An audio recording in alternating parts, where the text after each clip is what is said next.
I was babysitting my niece once while I was staying at my brother's place, and they had the baby camera set up so I could see her on the little TV it came with.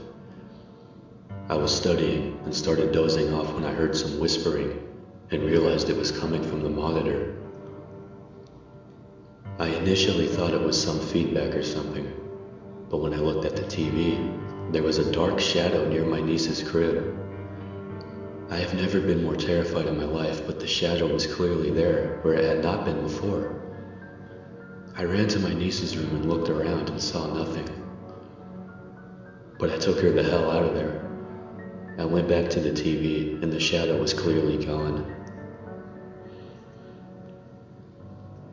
I told my brother what happened and he pulled me aside and told me not to mention it to my sister-in-law because she'll freak out. But that he had seen the same thing several times now, with the same whispering. They stayed in that house for about 4 more years, and when my niece was just learning to talk, she would tell her mom about her special friend. To this day, it scares the shit out of me. When they moved out, my brother told me my niece had become inconsolably sad because she would miss her friend. Her mom would tell her she could bring him along, but all she would say was that he couldn't leave the house. We have never to this day told her about that damn shadow, and she apparently never saw it.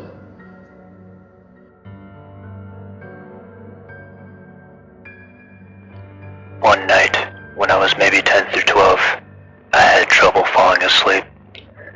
My bedroom was the entire top floor of our house, with my bed and such being on the left side, and storage closets and a play area being on the right.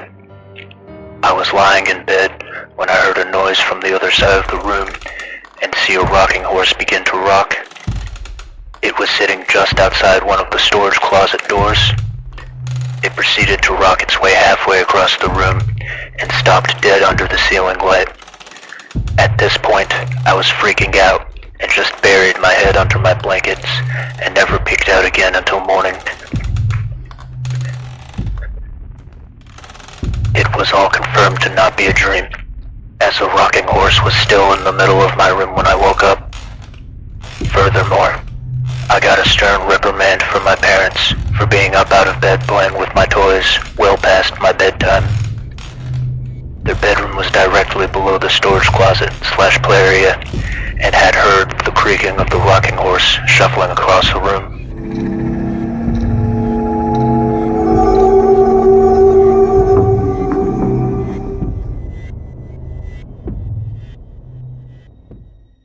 My older sister has a ghost that's followed her around for years. I lived with her once for about 3 months, and so much weird stuff happened in that time. All my sister would say to me when I mentioned it was that her ghost didn't like me being there. Things like going to bed with everything locked up and switched off, and waking up in the morning with the back door open, lights on and the kettle switched on. One night my sister and I were getting ready to go out, and I'd asked to borrow her liquid foundation. I used it and put it back where she kept her makeup. 10 minutes later she's asking me for it, and it was nowhere to be seen. She accused me of taking it and made me buy her a new one, and refused to listen to my side of the story.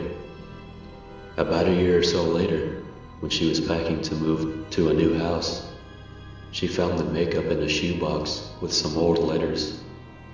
The shoebox was in a zipped up suitcase that was underneath her bed.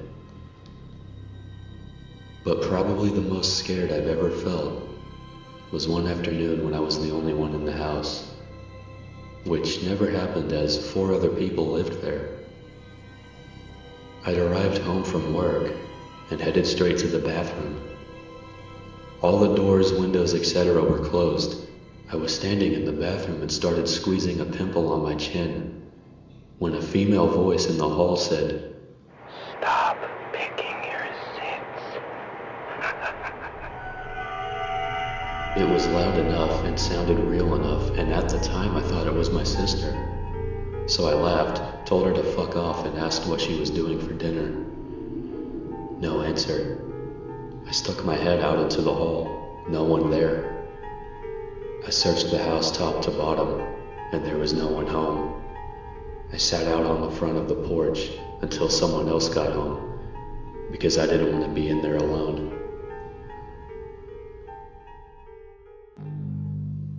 A couple months ago, my friend's cousin, a single mother, bought a new cell phone. After a long day of work, she came home, placed her phone on the counter, and went to watch TV. Her son came to her and asked if he could play with her new phone.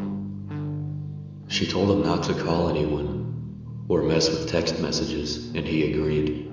At around 11:20, she was drowsy, so she decided to tuck her son in and go to bed. She walked to his room and saw that he wasn't there. She then ran over to her room to find him sleeping on her bed with the phone in his hand.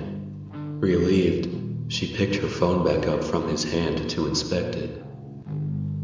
Browsing through it, she noticed only minor changes, such as a new background, banner, etc.